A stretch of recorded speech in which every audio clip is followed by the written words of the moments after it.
Сәлем достар, бүгін біз блины пісіретін боламыз, яғни құймақ. Ыдысымызға 4 жұмыртқамызды жарып аламыз.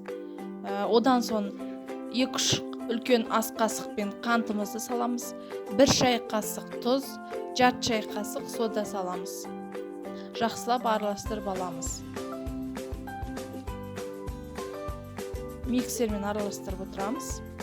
Үйде миксерлеріңіз болмаса, венчикпен де араластыра беруге болады.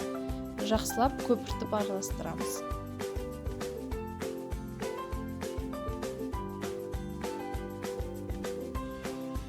Одан соң 1 стакан сүтімізді құямыз, 2 стакан жылы суымызды құямыз.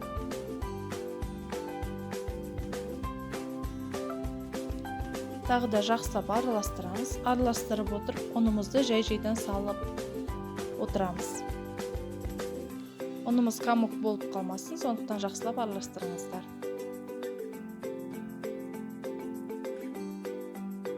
Массамыз қатты қою, не қатты сұйық болып кетпесін, орташа масса болу керек. Одан соң үлкен ас қасықпен 3 қасық сұйық майымызды құямыз.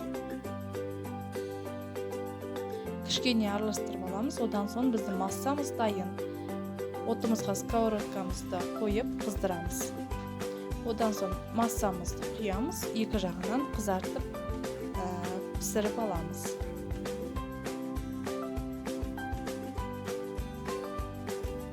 Міне мен пісіріп алдым. Өте көп шықты. 40-50 штуктай шықты. Өте дәмді, өте жұмсақ болып шықты. Жасап көрулеріңізге кеңес беремін. Маған жазылуды ұмытпаңыздар.